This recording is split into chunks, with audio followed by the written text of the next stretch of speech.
नमस्ते, मी Ashwini. Sai Saumya sister channel मध्ये आपलं सर्वांचं खूप खूप स्वागत आहे. 15 जून कधी आलं हे कळालंच नाही. मुलांच्या शाळेचा पहिला दिवस जे सीबीसी पॅटर्न मध्ये आहे. जसं की आता आपली स्वरा आणि अक्षू आहे का 10 तारखेपासून शाळेला चालले. मला तर खूप गंमत वाटते अक्षूची आणि स्वराची. कारण की काय होतंय, अक्षू आहे गेली पहिलीला, पण आणखीन आपल्या लहान बाळासारखं लाडालाडात बोलते आणि तिला आणखीन आलेगावला यावं असं वाटत होतं. आणायला काय नाही, पण कसं आता पावसाचे दिवस म्हणा आणि त्यांचे शाळेचे पण दिवस लवकर म्हणजे हळूहळू जवळ जीव लागले होते. कारण की आपल्यापेक्षा सुट्ट्या पण त्यांना उशिरा लागल्या आणि लगेच शाळा पण चालू झाली आणि प्लस त्यांनाही मामाच्या गावाला जायला पाहिजे. आणि मामाच्या गावावरून आल्यानंतर आम्ही त्यांच्याबरोबर एक 4 दिवस राहिलो सोलापूरमध्ये मुलांबरोबर. छान वाटलं आणि फायनली आपली अक्षरा गेली पहिलीला. तर आपल्या सईपरीची पण शाळा आता चालू झाली बरं का. 15 जून म्हणजे आजच्यापासून शाळा चालू झाली. मी तर म्हणते नख कापायला शनिवार नको, कुठलं नवीन काम करायचं म्हटलं की शनिवार नको असं आहे आमचे बोलतात. कारण की कुठल्याही नवीन कामाची सुरुवात शनिवारपासून अजिबात करू देत नाही. तुम्हाला खरं सांगू का, अक्षरशः ह्यांना सुद्धा दाढी कटिंग आई करून देत नाही. जेव्हा सईपरीला मी पार्लरला वगैरे घेऊन जायचे, आपण काही येरीवारी असं वार बघत नाही, हा चला मुलांना सुट्टे चला घेऊन जाऊ अशा पद्धतीनं असं असायचं. पण शनिवारची शाळा मुलांची फायनली चालू झाले. त्यांचं पोहे चहा डबा वगैरे सगळं करून लागलंच. मी आता देवपूजेला घेतले, कारण की सईपरी आवरेपर्यंत आपलं होता येईल तेवढं काम करून घ्यायचं रिकामं बसण्यापेक्षा. आणि इथं परी आपली तयार होऊन वगैरे झाले आणि पहिलं अण्णांचं दर्शन घे म्हणून तिला सांगितलं. असंही ती रोज अण्णांचा आशीर्वाद घेते, पण शाळेचा आज पहिला दिवस आहे. सईपेक्षा परी लवकर आवरलेली, कारण मी परीला पहिलं उठवलेली. काय होतं, दोघी एकदम जर उठल्या तर आरशासाठी दोघींचे काहीतरी काय भांडणं होतात. तर प्रत्येकाच्या घरी गोरी आहेत, कितीही मुली संस्कारी असू द्या, थोडं का होईना घरात कुरुबुरी होत असतात. बागेत भरपूर अशी फुलं तुम्हाला सांगते, खूप दिवसांनी ना असं स्वच्छ अगदी वातावरण छान बघायला मिळते बरं का. नाही तर दररोज आपलं आभाळ आभाळ असायचं. आणि भरपूर असं काल सुद्धा पाऊस पडलाय, भरपूर पाऊस पडलाय. सकाळची आपल्या दिवाबत्ती देवपूजा रांगोळी सगळी काढून झालेली. हॅन्डसडा मारायचे काय प्रश्न नाही, दररोज आपला पाऊस पडतोय. आज छान असं ना सूर्यनारायण उगवले सकाळ सकाळी. बऱ्याच मुलांचे ना शाळा 10 तारखेपासून चालू झाले, तर सईपरीचे आजपासून म्हणजे 15 जून पासून शाळा त्यांची चालू झाले. आणि खूप दिवसांनी ना शाळा चालू झाले, शनिवारची झाले. सकाळची पहाटेची सुरुवात झाली. मला खूप दिवसांनी मी आज 4:30 वाजता उठले. दोघींचे डबे वगैरे भरून झालेत आणि दोघींचं आवरण झाले. फक्त म्हणजे बेसिक गोष्ट जे काय राहिले ते, आणि बाकीचे काय दप्तरमध्ये दिलं नाही. तोपर्यंत म्हटलं एक वही पिऊन घेऊन जावा. जोपर्यंत शाळेत सांगत नाहीत कुठल्या गोष्टी घ्यायच्या कुठल्या गोष्टी नाही, त्याशिवाय आम्ही काही घेत नाही. जे काही स्टेशनरी असेल शाळेत सांगतात आणि त्यानुसार आपण आणतोय. तर वातावरण पण अगदी छान झालंय आज. आणि गाडीवाल्यांना पण विचारलं काकांना, म्हणजे आहे का नाही आम्हाला पण कळायला पाहिजे. काल चौकशी करून ठेवलेली. बरोबर 7:15ला काका येतो म्हणलेत आणि बरोबर आता वाजले 7. तर परिबाई पडली आपल्या अण्णांच्या पाया वगैरे. सई राहिली. काय होतं, नंबरप्रमाणे आपलं आवरणं चालू होतं दोघींचं. आई मी सगळेच मस्तपैकी आवरले. म्हणजे आज मुलींचा पहिला दिवस सगळ्यांनाच बघायचं आहे हे कशी जाते ती. दररोजचं तर राहायचं आहे, पण तब्बल 2-2.25 महिन्यानंतर चालले पाया पडायचं. भरपूर शाळा शिका, मोठे व्हा. आणि आज विदाऊट ड्रेस घातलाय. भरपूर मोठे व्हा. लय दिवसांनी चालले शाळेला बाळ. तिथं सईबाई पण अण्णांचं दर्शन घेतलेले. बाबा आंघोळ करते पिल्लू. चला शाळेत पहिला दिवस आहे परी, कोणाला भांडायचं नाही काय. सई भांडत नाही ग, उगाच कशाला पहिल्या दिवशी उगाच कोणाला काय तर काय का नाही. आणि कोण कोण नवीन येते वर्गात, नवीन ऍडमिशन वाले, जुन्या मैत्रिणी भेटतात. परीला बरोबर इथे आतमध्ये चावले, हे सुपारी सारखं झालंय. काय होत नाही ओसरते परी. रुटीन चालू झालं. ते गाडीचं कवर दे ग सोनू, गाडीचं कवर घालायला बाबांना इकडं. चला ओ हो कपाटात पिल्लू आपल्या आधी तर आहे रुमाल. आज ना आज शॉर्टकट आहे सगळं. अरे बापरे, अरे बापरे, लागल लागल परू. चला गाडीवाला येतो म्हणतात का रस्त्याला. सईपरी बघू. तर सईपरीचा शाळेचा पहिला दिवस. तर अशा झाले दोघी तयार. तर गाडी यायची वाट बघायला सगळेच. तर आई गेले, त्यांच्यामुळं मला पण थांबू वाटायला लागलंय आजचं. हा आज आमच्या शाळेचा पहिला दिवस. आम्हाला खूप छान वाटतं. छान वाटतंय ना. आणि विशेष म्हणजे परत शाळेत सईला जीन्स पॅन्ट अलाउड नाही. आज काय मजा करायचं करून घे. तिथं पाय घसरेल बघ. तर ह्या मम्मी आजी सासूबाई म्हणतात सई परीला आज पहिल्यांदा स्टॉपवर स्वागत. तर मम्मी पण आल्यात घालवायला सई परीला शाळेला. लय दिवसाने असं बघायला मिळालं आलंय का नाही. त्यामुळे मी पण सगळं काम सोडून आले इथं. पोरी गेल्या शाळेला आणि हे चाललेत मळ्याला. म्हटलं ह्यांना चहा पाणी नाश्ता द्यावावं आणि कपडे वगैरे धुवून घ्यायचं, कारण की खूप दिवसांनी असं ऊन वगैरे पडले. त्यामुळे पटकन कपडे धुतले की लवकर सुकवायला मदत होईल. परत आभाळ येतं आणि चहा पाणी नाश्ता करून घेतो आणि डायरेक्ट आपली चूल आहे ना जुनीवाली काढले आणि नवीनवाली घालायचे. तर जी मधली चूल होती ती काढली आणि आम्ही असं ठेवले शेकायला. भरपूर असं काय काय घालतो. सकाळीच ना आईने आपलं चूल पेटवत घातलेली होती, जेणेकरून चूल लवकर अशी गरम होते आणि गरम झाल्याशिवाय पण पेटत नाही. कारण की लगातार 8 दिवस झाले पाऊस, खालून वलं चूल वली, जळण का वलं नव्हतं. तुम्हाला माहिती आहे 2 दिवसापूर्वी मी जळण काढून ठेवलेलं वाळून. पण काय होतंय चेंबडतं वातावरण, अगदी असं कोमट पण नाही, धड गरम उष्णता पण नाही, असं गारगार वातावरण असतं. त्यामुळे आपलं सरपण पण जे काय आहे ते अगदी असं ओलसर असं राहतं. तर सकाळचे आमचे चपात्या वगैरे बनवून झालेत. म्हटलं भाताला ठेवावं आणि कामाचं नियोजन योग्य प्रकारे जर केलं तर चालतं.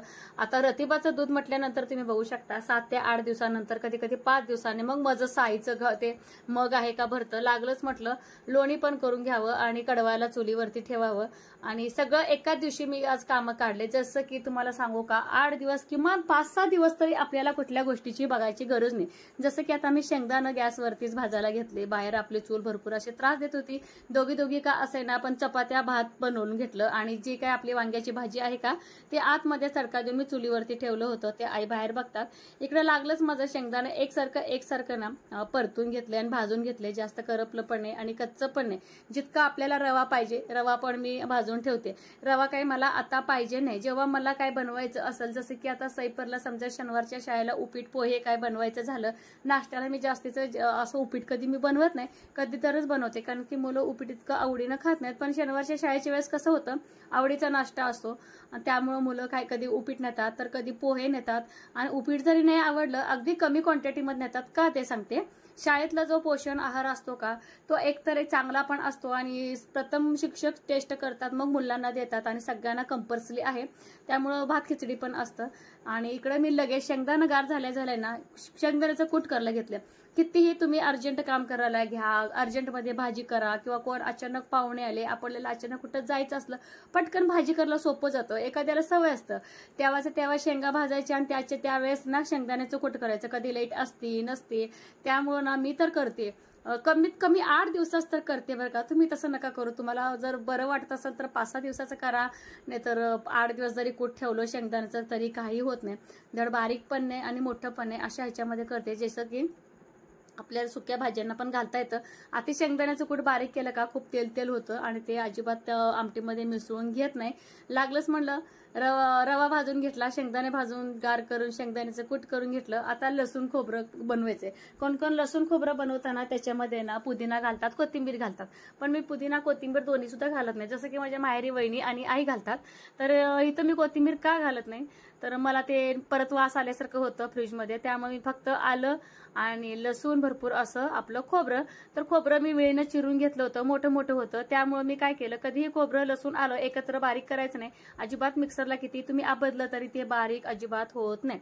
खोबऱ्याचे तुकडे कितीही मोठे असू द्या सुरुवातीला खोबरं बारीक करून घ्यायचं. अगदी पिटाळ होतं. त्याच्यानंतर आपलं लसूण आणि आलं घालायचं.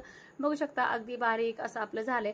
लागलंच काय करायचं तेव्हा आपलं मिक्सर पुसून घ्यायचं. आहे असं पांढरं शिपट आपलं मिक्सर राहतं.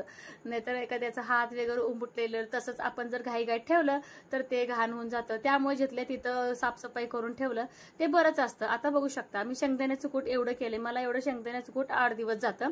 आणि जे काय मी रवा भाजून घेतला होता गार झाले तेही एका डब्यात काढून ठेवते. आणि डबा पण अशा ठिकाणी ठेवते पटकन मला लक्षात यायला पाहिजे आणि हात घातलं की मला मिळालं पाहिजे. आता लसूण खोबरं पण मी एका ना डब्यात काढून घेते आणि हा डबा हाय असा ना फ्रीजमध्ये ठेवून घेते. आणि कोथिंबीर मिक्स नसेल तर असं लसूण खोबरं फ्रीज शिवाय पण ना 2-3 दिवस आरामात राहतं. तर हे मिक्सरचं भांडं मी लगेच धुवायला अजिबात घेत नाही. जेव्हा मी संध्याकाळी भाजी वगैरे करेन त्यातून पाणी वगैरे बरोबर मी बाहेर यायला आणि सईपरीची गाडी आली. तर सईपरीचा पहिला दिवस दोघीही आल्या. आल्या दोघी सुद्धा आल्या. येताना तर मस्त फ्रेश नाचत बिचत यायला लागले त्या. खूप दिवसाने गेलाय, कसं वाटलं रे? हा 5 पर्यंत पाहिजे होती, मग मला सांगायचं रे, मी फोन केला असतं शाळेत. सोडूच नका हो म्हणलं असतं. एक तर चालू केल्याचे केलंय, शनिवारी केले. तुम्हाला तिसरं शाळके सर झाले का? हाय सर कसं गेले? सर्व गोडबे आल्या. बरं झालं बाय. डबा खाल्ला का नाही? सगळे आलते का मैत्रीण? हा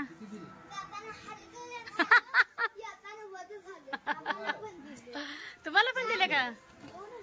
ए मग युनिफॉर्म वगैरे कुठून घ्यायला सांगितलंय? नाही मग कधीपासून सुरू करा म्हणलं घ्यायला? चाललं असतं का? अरे बापरे. होय हो, मग कधी आणायचे कपडे? लांडे व्हायला तो पोरगी मोठी झाली आता. हा बरोबर आहे. आपलं हे शर्ट आहे ना, शर्ट नाही. बरोबर आहे, बरोबर आहे तुझं. डबा कसा लागला? काय म्हटलं मैत्रिणी? मोठे झाले छोटे झाले एकमेकांना कसं झालं? इकडे बघा तुझं ते मच्छर चावलेलं का काय चावलं? उतरलं बघा. काय चावलं देव जाणं. उगत जरा तिक्क राहिलंय. काय चावलं होतं काय माहिती. दुपारचे वाजले 4. तर आईंचं काय चाललंय बघा म्हटलं तर आई हाय तेवढा सगळ्या उशा काढलेल्या. आणि मध्ये आम्ही उन्हाळ्यात जो कापूस पिंजला होता तो शिल्लक राहिला होता. आईनं मोठ्यानं असं लोडप्रमाणे मोठीची मोठी उशी केली. जसं की आता ह्यांना रात्र पायला वगैरे मळायला जावं लागतं आणि त्यांच्यासाठी अशी मोठी उशी आईनं म्हणजे आरामासाठी म्हणून असं केलेली होती. म्हटलं इकडं आज बाजार होता शनिवारचा, ह्यांनी मळ्याला जायच्या अगोदर बाजार आणून दिला. तर जास्तीचं का बाजारमध्ये आलं नव्हतं पावसामुळे वगैरे. आणि कसं वड्याला पाणी आल्यामुळं आणि नदीला पण दुसऱ्या ठिकाणी म्हणजे एक नदी आणि एक वडा असं आहे बरं का. त्यामुळं ना जास्तीचं लोक म्हणजे विकायला काय आलं नव्हतं. तर असे भुईमुगाच्या शेंगा आणि आपलं टमाटर बटाटं आणि फ्लावर इतकं आणलेलं होतं. आणि फ्रीज पण लागलंच म्हटलं व्यवस्थित ठेवावं. असंही बाजार आहे म्हटल्यानंतर स्वच्छ फ्रीज पुसून. आणि माझ्या फ्रीजमध्ये कंटेनर्स वगैरे असं काही नाहीये, जुनेच फ्रीज आहे पण व्यवस्थित चालतं. त्यामुळे बदलाबदलीचा काही विषय नाही. आणि खूप वर्ष झाले, मला वाटतं 15-16 वर्षाच्या वर झाले असतील फ्रीजला. माझ्याच लग्नाला 12-13 वर्ष पूर्ण झाले. त्याच्या अगोदर म्हणजे 7-8 वर्षापूर्वीचं फ्रीज आहे, खूप जुना. तर असं सईपरीला जे आता आपले मध्ये सबस्क्रायबर आलेले त्यांनी भरपूर असे चॉकलेट्स वगैरे आणलेले कॅडबरीचे. म्हटलं ते पण बॉक्स बाहेर काढून एका अशा ह्याच्यामध्ये भरून घेतलं. आपल्या एका कपामध्ये सईचं वेगळं आणि परीचं वेगळं, परीचं एका डब्यात.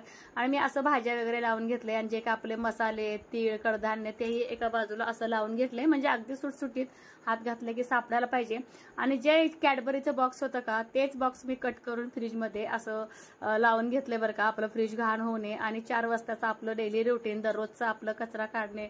सईपरी आहे म्हटलं तर झाडावंच लागतं. घर घाण हो अगर न घाणू 4 वाजता झाडून भांडे ही सवयच पडली. आणि इकडं बाहेर जे आपण झाडं कट केले होते का, इथं आईंचं एक प्रकारचं करमत नाही पण आणि काम केलेलं शरीरात चांगलंच आहे. तुम्ही म्हणसाला बरंच आईला तुम्ही काम लावता, असं काही सुद्धा नाही. आईंच्या मर्जीने ज्यांना ते करू वाटते ते करतात. बाकी जर नाही वाटलं तर ते निवांत बसतात.